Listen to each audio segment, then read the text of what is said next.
इस बुलेटिन के प्रस्तुतकर्ता हैं टारगेट आईएएस कोचिंग। आपकी सफलता ही हमारा लक्ष्य।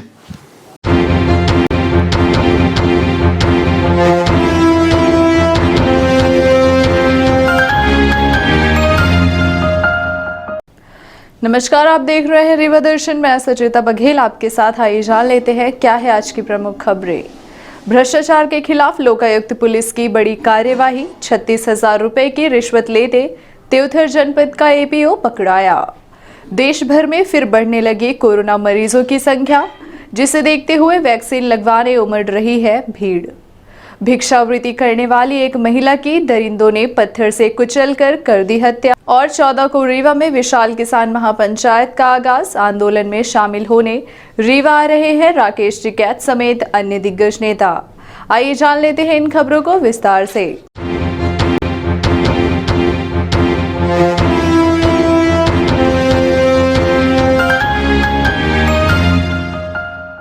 भ्रष्टाचार के खिलाफ लोकायुक्त की बड़ी कार्यवाही। 36,000 रुपए की रिश्वत लेते एपीओ पकड़ाया। मामला रीवा जिले के त्योथर जनपद पंचायत का है, जहां जनपद कार्यालय में पदस्थ एपीओ विजय त्रिपाठी को 30,000 रुपए की रिश्वत लेते हुए रंगे हाथ ट्रेप किया गया है। जानकारी के अनुसार एपीओ द्वारा वेंडर से 40,000 रुपए की रिश्वत मांगी गई थी, जिसके बाद भ्रष्ट एपीओ के खिलाफ भ्रष्टाचार अधिनियम के तहत कार्यवाही की गई। प्रदेश में भ्रष्ट अधिकारियों और कर्मचारियों की काली कमाई के कारनामे आए दिन सामने आते जा रहे हैं और यही कारण है कि उनके ऊपर गाज भी गिरती है। बावजूद इसके कोई असर होता नहीं दिखाई दे रहा है। साथ ही इसके बाद भी वे काली कमाई करने से बाज नहीं आ रहे हैं। ताज़ा मामला सामने आया रीवा जिले के त्योंथर जनपद पंचायत अंतर्गत, जहां जनपद पंचायत में पदस्थ भ्रष्ट एपीओ विजय त्रिपाठी द्वारा लोगों से उनका काम करने के एवज में पैसों की अवैध वसूली की जाती है। इसी कड़ी में एपीओ विजय त्रिपाठी द्वारा वेंडर से भुगतान कराने पर 40,000 रुपये रिश्वत की रकम मांगी गई थी, जिसके बाद शिकायतकर्ता के द्वारा मामले की शिकायत लोकायुक्त पुलिस से की गई, जिसके बाद लोकायुक्त पुलिस की टीम ने एपीओ विजय सिंह को 36,000 रुपये की रिश्वत लेते रंगे हाथों गिरफ्तार किया है तथा अब भ्रष्ट एपीओ के खिलाफ भ्रष्टाचार अधिनियम के तहत कार्यवाही की जा रही है। दरअसल शिकायतकर्ता उमेश तिवारी गुड्डू द्वारा लोकायुक्त पुलिस के पास शिकायत दर्ज की गई थी कि जनपद पंचायत में पदस्थ एपीओ द्वारा उनके काम का भुगतान किए जाने के एवज में उनसे पैसे की मांग की जा रही है, जिसके बाद लोकायुक्त पुलिस की टीम ने दबिश देते हुए एपीओ को रंगे हाथों गिरफ्तार किया है। ये ग्राम पंचायत खराबी गौशाला निर्माण के लिए मैंने सामग्री सप्लाई किया था, जिसमें बिल भुगतान हमारा करीब 8,55,000 का बिल लगा हुआ था। उसके भुगतान के लिए हमने यहाँ पे बात किया था, तो विजय त्रिपाठी जी उसमें कुछ पैसे की बात की। तो हम बोले कि टेलीफोन की बात की थी, तो मैंने बोला कि आप करवा दीजिए, हम भुगतान कर देंगे। हमको कई दिनों से 40,000 की मांग कर रहे थे, किसी दूसरे माध्यम से मैं करवाया, खुद भी मिल करके बोले 40,000 पैसे चाहिए। फिर हमने बोला कि कुछ कम कर दीजिए। हमने बोला 2-4 हज़ार कम कर दीजिए। 36,000 में हमारा इनकम फाइनल हुआ, जिसकी शिकायत हम लोकायुक्त में की। हमको पैसा देना नहीं था, तो कार्रवाई हुई है। ये उमेश कुमार तिवारी हैं, जो प्रोपराइटर हैं। इन्होंने ग्राम फरादी में गौशाला निर्माण में भवन निर्माण सामग्री का सप्लाई किया है। उसका इनका करीब 8 लाख का बिल भुगतान हुआ है। उसके एवज में ये जहाँ पर जो त्योंथर में जनपद पंचायत त्योंथर में श्री विजय त्रिपाठी जो कि एपीओ हैं कहलाते हैं, वो उसका 40,000 रुपये की रिश्वत मांग रहे थे। इस बात की शिकायत श्री उमेश कुमार तिवारी ने लोकायुक्त महोदय के यहाँ पर आकर के रीवा में श्री महोदय की शिकायत की थी, जिस बात का सत्यापन करवाया गया। सत्यापन में पाया गया कि उन्होंने 40,000 की जगह 36,000 रुपये में पैसा लेन-देन रिश्वत लेन-देन निर्धारित हुआ था, जिसको आज 36,000 रुपये रिश्वत देते हुए एपीओ श्री विजय त्रिपाठी को रंगे हाथ पकड़ा गया। तीसरे चरण में कोरोना वैक्सीन लगवाए जाने उमड़ रही है लोगों की भीड़। वैश्विक महामारी कोरोना वायरस एक बार फिर तेजी से अपने पांव पसारने लगा है। कई प्रांतों में जहां लॉकडाउन किया गया है, वहीं कई जगह नाइट कर्फ्यू लागू हो चुके हैं। तो वहीं दूसरी तरफ शासन द्वारा कोरोना संक्रमण से बचाने तेजी से वैक्सीनेशन का भी कार्य कराया जा रहा है। इसी कड़ी में तीसरे चरण की वैक्सीन लगाए जाने लगातार लोगों की भीड़ बढ़ती जा रही है। सीनियर सिटीजन सहित पुलिस व अन्य अधिकारियों कर्मचारियों ने कोरोना का टीका लगवाया है। शासन की मंशा के अनुसार कोरोना वैक्सीन का सबसे पहले टीका पैरामेडिकल स्टाफ को लगाया गया, जिसके बाद प्रशासनिक अधिकारी एवं कर्मचारियों को टीका लगाने की कवायद शुरू की गई। तीसरे चरण का टीका लगना शुरू हो चुका है। इस चरण में सीनियर सिटीजन सहित पुलिस अधिकारियों, कर्मचारियों एवं सफाई कर्मचारियों को टीका लगाया जा रहा है। कोरोना का टीका लगवाने की कड़ी में अस्पतालों में काफ़ी लंबी लाइन लगी हुई है। संजय गांधी अस्पताल सहित जिला चिकित्सालय में काफ़ी भीड़ देखी जा रही है। आपको बता दें कि प्रशासनिक अधिकारियों के टीका लगवाने के बाद लोगों में फैली भ्रांतियां जैसे जैसे दूर हो रही हैं, वैसे ही लोग आगे बढ़कर कोरोना वैक्सीन का टीका लगवाने कतार में देखे जा रहे हैं। कोरोना वैक्सीन का टीका लगाए जाने के संबंध में श्याम शाह मेडिकल कॉलेज के डीन मनोज इंदुलकर से बात की गई तो उन्होंने बताया कि बड़ी संख्या में लोगों को कोरोना वैक्सीन का टीका लगाया जा रहा है। लगभग 12 बजे तक 1200 लोगों को संजय गांधी अस्पताल में चयनित किया गया है, जिन्हें पूर्व में भी सूचना दी गई थी। दो हमारे ग्रुप है, 45 से 49 साल के वो लोग जिनको साथ में कोमॉर्बिड कंडीशन है, उदाहरण के तौर पे डायबिटीज़, ब्लड प्रेशर, वो लोग हैं, और साथ के ऊपर जितने अपने नागरिक हैं उन लोगों को लगाया जा रहा है। ये आज हमारे यहाँ पर 1250 लोगों का रजिस्ट्रेशन किया है। यूजुअली यहाँ पर हमारे केंद्र में 500 लोगों का रजिस्ट्रेशन होता हैगा, लेकिन अभी जो कल हम लोगों को हो सकता है महाशिवरात्रि की छुट्टी की वजह से डबल लोगों का वैक्सीनेशन हो रहा है, डबल से ज़्यादा 1250 लोगों का आज किया जा रहा है अभी तक के। हाँ, उन लोगों को भी लगाया जा रहा है जिनका जैसा जैसा नंबर आता जाता है वैसे वैसे उन लोगों को भी लगाया जाएगा। भिक्षावृत्ति करने वाली एक महिला की पत्थर से कुचलकर कर दी गई हत्या। यह हृदय विदारक घटनाक्रम सिविल लाइन थाना क्षेत्र अंतर्गत कोठी कंपाउंड मन कामेश्वरनाथ मंदिर का है, जहां भिक्षावृत्ति करने वाली एक महिला की छत विछत लाश मिलने से हड़कंप मच गया। घटना की सूचना पुलिस को लगते ही मौके पर पहुंची पुलिस द्वारा घटना की जांच पड़ताल शुरू कर दी गई है। पुलिस की माने तो चोरी करने के इरादे से अज्ञात बदमाशों द्वारा महिला की पत्थर से कुचलकर हत्या कर दी गई है। इधर पुलिस ने मौका मुआयना करते हुए शव का पीएम कराने संजय गांधी अस्पताल भेज दिया है। रीवा जिले की बिगड़ती कानून व्यवस्था के बीच आए दिन हत्या, लूट, राहजनी की वारदातें आम हो चुकी हैं। वहीं पुलिस प्रशासन अधिकारियों पर शिकंजा कसने की बजाय हाथ पर हाथ धरे बैठा हुआ है तथा अपराधी बेखौफ होकर शहर की सड़कों पर भ्रमण करते हुए देखे जा रहे हैं। ताज़ा मामला सामने आया सिविल लाइन थाना क्षेत्र अंतर्गत मनकामेश्वरनाथ शिव मंदिर से, जहां पर सुबह मंदिर के सामने भिक्षावृत्ति करने वाली महिला की लाश देखी गई, जिसके बाद स्थानीय लोगों द्वारा इसकी सूचना पुलिस को दी गई। तब मौके पर पहुंची पुलिस की टीम ने महिला के शव का पंचनामा कराकर उसे पोस्टमार्टम के लिए भेजा गया है। मृतक के परिजनों की माने तो जमीन के मसले को लेकर उनके रिश्तेदारों से विवाद चल रहा था और परिजनों ने इसी विवाद को हत्या का कारण बताया है। हालांकि मामले पर पुलिस प्रशासन चोरी के इरादे से अज्ञात बदमाशों द्वारा हत्या किए जाने की आशंका जताई है।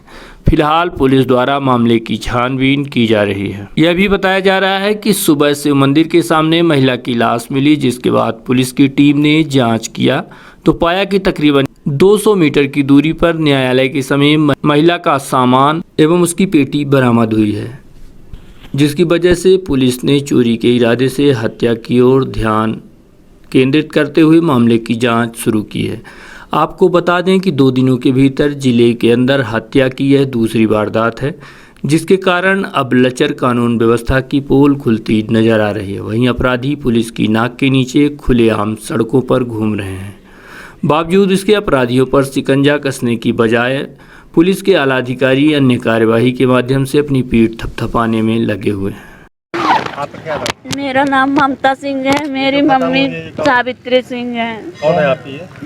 मेरे देवर रहते हैं यहाँ पे, मेरे पति अभी खत्म है। मेरी मम्मी है ये, मैं एक लड़की हूँ, मेरे कोई नहीं है, परिवार है, चाचा लोग। उनका नाम रंगलाल सिंह है, लेकिन वो सब हड़पने में लगे हैं, मेरा संपत्ति प्रॉपर्टी साहब। कौन है? दस्तखत मांग रहे थे, हम लोग दस्तखत नहीं करते। अभी से बोल रहे थे कि तुम काहे आती हो यहाँ पे। जबरदस्ती रिकॉर्ड हमने ले आए हैं। इसको रिकॉर्ड भी छीन लिए थे, जबरदस्ती ले जाते थे इसी को, हमको नहीं ले जाते थे। तो फिर हमने बोले चलो हम भी जाए, मेरी ज़मीन है, मैं अकेली हूँ अपने पिता की। देवर खा कमा रहा है, हाथ पैर वाला है, उसको भी बोलेंगे कि तू काहे के लिए इसका ले आता है, मतलब क्या है तू। तो फिर हमने बोले हम आए हैं, उनको लेके आए हैं, किराया से गाड़ी करके गई। तो 1 महीना का तो मेरे को धमकी दे रहे थे कि तुम यहाँ पे काहे आती हो, काहे के लिए आती हो। कौन धमकी देगा? ये जगमोहन सिंह का लड़का रंगलाल सिंह। ले जाते रहे तो कहीं मैं सेवा सहाय करता हूँ, मैं सब कुछ करता हूँ। मैं सेवा सहाय में इसको बासी खाना हमसे बताई मेरी माँ कि बेटा हम ना रहा, वो ताला लगा के रिकॉर्ड चली आई रही। तो हमने सोचे मम्मी रिकॉर्ड उकार्ड कहीं वहाँ रखा हुआ है। कल जब घटना हुई तो कहाँ से आई? घटना हमने कहा वहाँ दुकान ही, वो कोठी कंपाउंड घर है। हमको मालूम ही नहीं रही कि क्या घटना हुई, क्या मालूम। ये पेटी में मेरे से जबरई मंगवा ली है, हम नहीं देते रहा। अब क्या मालूम कि इसमें क्या क्या रखी थी। शंका है मामले? हमारी शंका परिवार है का लग रहा, जगह जमीन वाले बहुत पैसा।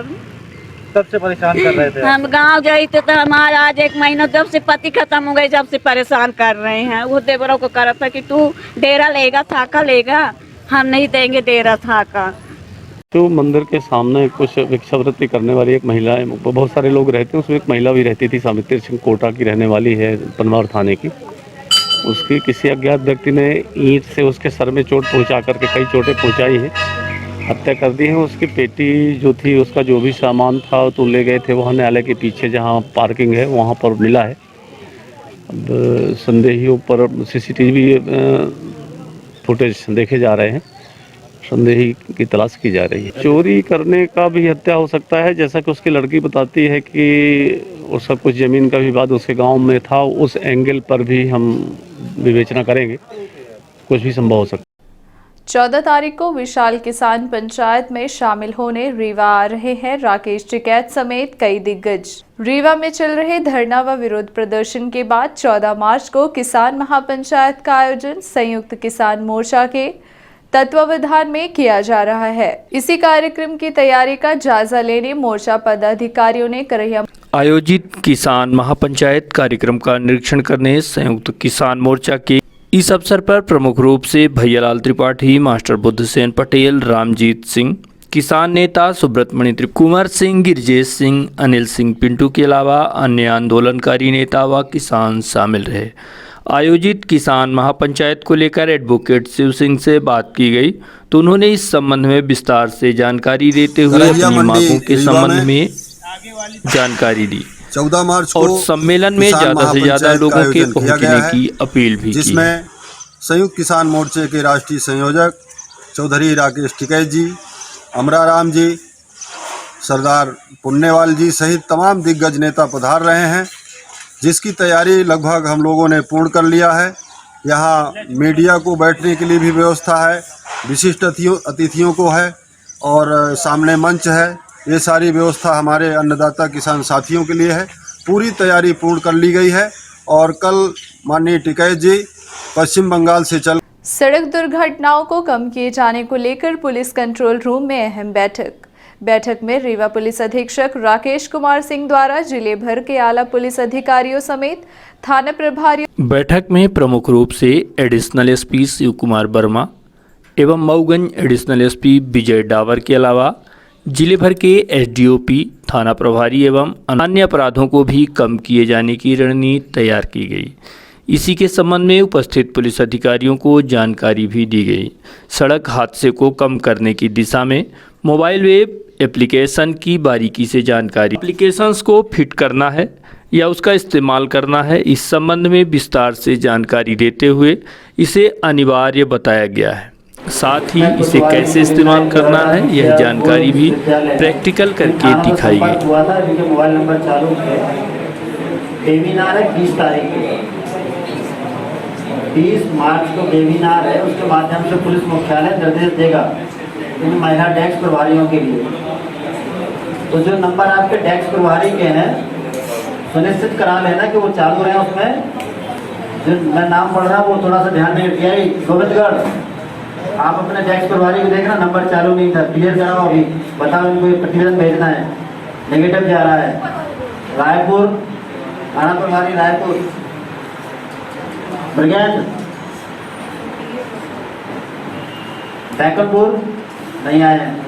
सिमरिया आप ही देखो, महिला टैक्स प्रभारी को बताओ, नंबर चालू करें भी संपर्क में आए। प्रतिवेदन में लिखा है कि आपके यहाँ संपर्क नहीं हुआ, बिना मतलब में स्पष्टीकरण आ जाएगा भी आप लोगों के लिए। जवाब बताओ उसको, कन्हैया महिला टैक्स प्रभारी कौन है आपके यहाँ? हाँ तो उसको बताओ, फोन चालू रखें, संपर्क करना चाह रहे, संपर्क क्यों नहीं हो रहा? क्योंकि भोपाल सीएम हेल्पलाइन को प्रशासनिक अधिकारियों ने बना लिया है मजाक। आए दिन ऐसे मामले सामने आ रहे हैं जिसमें शिकायत के बाद अधिकारियों कर्मचारियों पर बढ़ते बनाकर शिकायतकर्ता को उसका काम किए जाने का आश्वासन तो दे देते हैं, परंतु शिकायत वापस लेने के बाद पुनः शिकायतकर्ता सीएम हेल्पलाइन में शिकायतों का अंबार लगता जा रहा है, जिसे लेकर खुद मुख्यमंत्री द्वारा निर्देशित किया गया कि सीएम हेल्पलाइन के मामलों का निराकरण। इधर शिविर में पहुंचे लोगों का आरोप है कि उन पर यह दबाव बनाया जा रहा है कि सीएम हेल्पलाइन से अपनी शिकायतें वापस ले लें, तभी हम निराकरण करेंगे। शिविर में सबसे चौंकाने वाली बात तो यह देखी गई कि एक ही मामले को लेकर फरियादी के द्वारा सीएम हेल्पलाइन में 35 बार शिकायत की गई है, बावजूद इसके आज तक उसका निराकरण नहीं किया गया। कुछ फरियादी ऐसे भी आरोप लगाते दिखाई दिए हैं जिनके मामलों में यहाँ के अधिकारियों ने निराकृत लिखाकर हेल्पलाइन को जानकारी दे दी गई। फरियादी द्वारा तो सीधे सीधे पटवारी पर घूस लेने का भी आरोप लगाया गया है और पैसा लेने के बाद भी उसका काम नहीं किया गया। आपको बता दें, इस पूरे मामले को लेकर फरहीन खान से बात की गई तो उनका क्या कहना है आपको सुनिए गया। मामला यह है कि सरकारी जमीन हमको नाप के दिया जा रहा है, पट्टे की हराजी दूसरा कोई को नाप के दिया जा रहा है, पटवारी द्वारा गोली मारने की धमकी भी आ रही है। अब आजू बाजू वाले जो चौहद्दी में है वो भी गोली मारने के लिए आए दिन हमको जो है तो थाना में जाते हैं, मारपीट करते हैं, तो थाना में 116 116 की कार्रवाई करते हैं, एक्शन लगाते हैं, आवारा गुंडे डेली घुसते हैं घर में, मारपीट, आग भी लगा दिए हमारे घर में। आप सीएम हेल्पलाइन की शिकायत किए हैं कम से कम 2015 से लेके आज तक कम से कम 300 बार किए हैं, 300 बार शिकायत किए हैं। क्या निराकरण निराकरण कुछ नहीं निकला। यहाँ भी बुलाया गया सिविल में, यह पटवारी स्वामी शरण बोल रहा है कि जो करना हो तो कर लो। गाँव से आए हैं? वार्ड क्रमांक 43 चिराहुला रीवा। क्या मामला क्या है? मामला हमारा वोटर लिस्ट में ये ज़बरदस्ती BLO जो है ना वार्ड क्रमांक 26 में डाल दिया, जबकि मैं रहवासी 43 का हूँ। उसके लिए मैं 4 साल से परेशान हूँ, लेकिन ये छोटे कर्मचारी इसको ठीक नहीं कर पा रहे हैं, घुमाते रहते हैं। और जैसे छोटे कर्मचारी बोलते हैं वैसे बड़े अधिकारी बोलते हैं। मेरा ये आप लोगों के माध्यम से कहना है, प्रशासन तक ये न्यूज़ जाना चाहिए कि जो यहाँ बरसों से कर्मचारी डटे हुए हैं, एक ही कुर्सी पे डटे हुए हैं, इन कर्मचारियों को बहुत बाहर कर देना चाहिए, हटाना चाहिए। अगर यहाँ हटा दिया जाए तो यहाँ काम बहुत सही होने लगेगा। मैं जो सुबह से आया, जो यहाँ का नज़ारा देख रहा हूँ, अपनी आंखों से देखा हूँ, तो छोटे कर्मचारी सबसे ज़्यादा इसके जो मैं एक कमज़ोर व्यक्ति राम आश्रय वर्मा के तरफ से शिकायत किए थे, तो उनका सीमांकन किया गया था 9 दिसंबर को, और मैं 10 दिसंबर को सीएम हेल्पलाइन में शिकायत किया था। तो सीमांकन ऐसा किया गया था कि जब तक दिन था, 5 बजे वो गए थे, जब तक दिन था तो वो रोड नाप रहे थे चारों तरफ। जैसे ही संध्या हुई तो हमारे खेत में गए और बोलते हैं कि आपका ज़मीन आपके कब्जे से ज़्यादा है, मतलब आपके रकबे से ज़्यादा है, जो कि एक ही छोर नापे थे वो। और मैं बोला कि उसको आप पढ़ के सुना दीजिए, वो अपना जोड़ के दिखा दीजिए कि हमको कि हमारा इतना क्षेत्रफल है कि नहीं। वो बोले कि आप पढ़े लिखे हो तो हमारे पास आइए, बाकी हम जो बोल रहे हैं आप वो जोड़ लीजिए। सीएम हेल्पलाइन में आपने शिकायत की थी? जी, मैं सीएम बोधा वाक्चो बिंटोला से। क्या शिकायत पूरा मामला? मामला ये है सर कि 60 साल से रोड चल रही है, 20 साल से WBM रोड बनी हुई है, उसमें पाइपलाइन डली हुई है, स्ट्रीट लाइट लगी हुई है, और आज भी वो रोड प्राइवेट कहते हैं क्या है, जो कि 60 वर्षों से चल रही है। दूसरी की कोई भी रोड कोई भी व्यक्ति ने नहीं देखा। कहाँ शिकायत की इसके बारे में? इसके बारे में मैंने सबके पास, कमिश्नर के पास, कलेक्टर के पास और नगर निगम आयुक्त के पास, मतलब सभी के पास मेरे पास कागज भी हैं सबके। मैंने 4 से 5 बार शिकायत की है। कितनी शिकायतें आप लेके घूम रहे हैं? हमारे पास कम से कम नहीं तो सबकी शिकायतें 6 बार 7 बार मैं सभी अधिकारी से मिल चुका हूँ। सीएम हेल्पलाइन में? सीएम हेल्पलाइन में तो मेरी दिखा चुके हैं आपको। 22 शिकायत मैंने दर्ज करवाई है और ई पोर्टल में मैंने 5 शिकायत दर्ज करवाई, उसमें भी कोई कार्रवाई नहीं हुई, केस बंद कर दिया गया। क्या कहते हैं यहाँ भी? यहाँ कहते हैं कि आपका निराकरण हो गया, बस निराकरण हुआ नहीं, कुछ नहीं हुआ है, कोई जाता ही नहीं है और कह देते हैं यहीं से बंद कर देते हैं। कहते हैं मोबाइल में मैसेज आ जाता है कि आपके इस नंबर का निराकरण हो चुका है। और मेरी ज़मीन पर तहसीलदार क्या त्रिपाठी, क्या नाम है यहाँ की, आरपी रामेश्वर प्रसाद त्रिपाठी, इनका साफ साफ कहना है कि हम कुछ नहीं कर सकते आपके मामले में। पैसा मांग रहे हैं और लोगों से पैसे लेकर, बड़ा एविडेंस एकदम क्लियर है कि हम कहे तो 1 सेकंड में वो कर देते हैं और ज़मीन पे कब्जा नहीं कराते, दूसरे का कब्जा कराया है इन्हें कब्जा करवाया है नाप करके और झूठे दस्तखत जबरिया ऐसे गोलमोल बना करके कि दस्तखत कर देंगे, सर हो गया। शिकायत की थी हमने सीएम हेल्पलाइन में शिकायत की तो कहते हैं आपने शिकायत किया है, आज कहते हैं सीएम हेल्पलाइन से वापस लीजिए तो कर देंगे काम, फिर कहते हैं परसों आ जाइए तो हो जाएगा। तो बाबा आपने 10 साल से आप नापता तो पटवारी है, तो एक दिन यहाँ नापता, दूसरे दिन यहाँ, तीसरे दिन यहाँ, ऐसे क्यों नापता है? 5 बार नपाई हो गई है, तहसीलदार का सिग्नेचर है नापी हुई जमीन में, कब्जा दूसरे को करवा दिया। कहते हैं आप तो शिकायत करते हैं, आप तो शिकायत करते हैं। मेरी 4 करोड़ की जमीन में कब्जा करा दिया, समझिए ना। वापस ले लीजिए शिकायत। कहते हैं कि शिकायत वापस कर लीजिए, और मेरी बेटी गई तो वो कहते हैं नहीं मैं आपका कोई मदद नहीं कर सकता।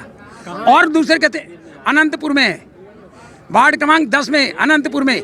पूर्व पार्षद हूँ मैं सर, जनसेवक हूँ मैं सर। यहाँ मैं देख रहा हूँ विगत 10 वर्षों से समस्या के लोग आते हैं यहाँ पर सुनवाई के लिए, लेकिन समस्या का निदान नहीं हो पाता है। और इसका रीज़न क्या है?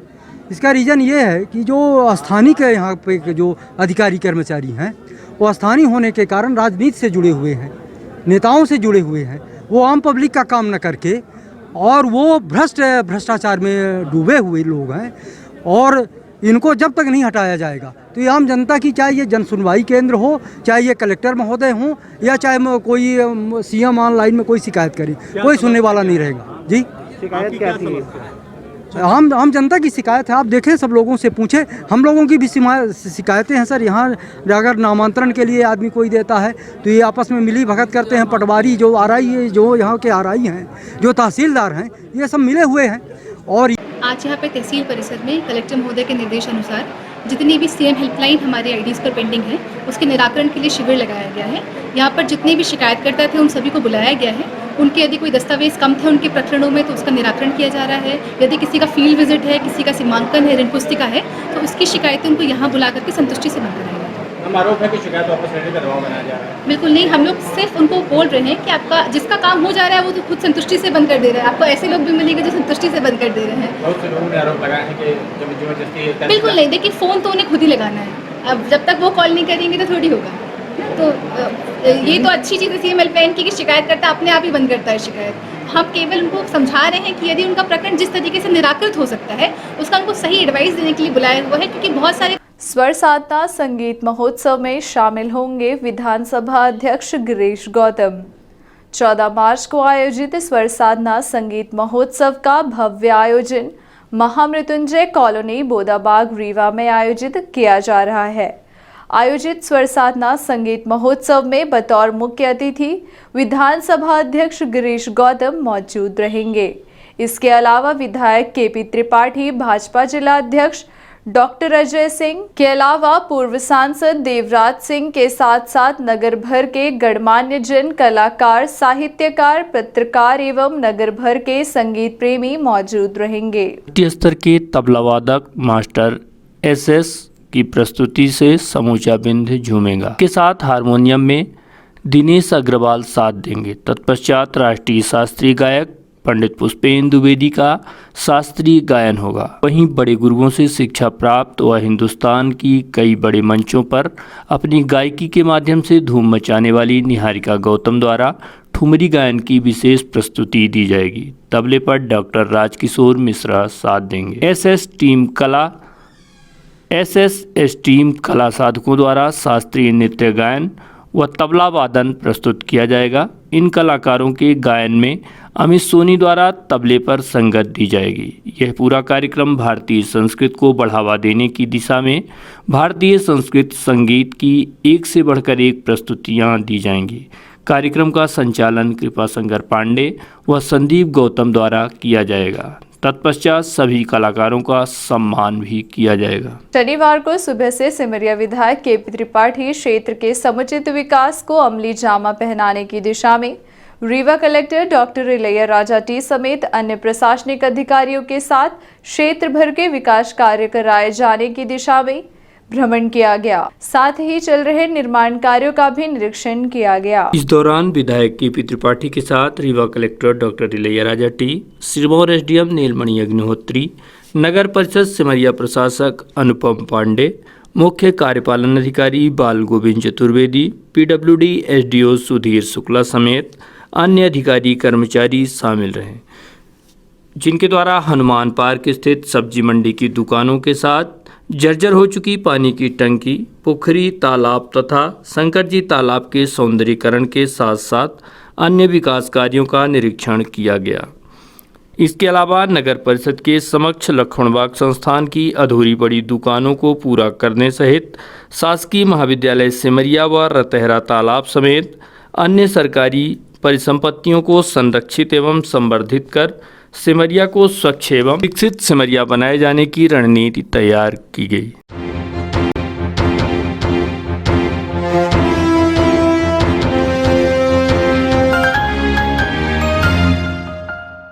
अब चलने से पहले आइए नजर डालते हैं आज की प्रमुख खबरों पर एक बार फिर। भ्रष्टाचार के खिलाफ लोकायुक्त पुलिस की बड़ी कार्यवाही, 36,000 रुपए की रिश्वत लेते त्योथर जनपद का एपीओ पकड़ाया।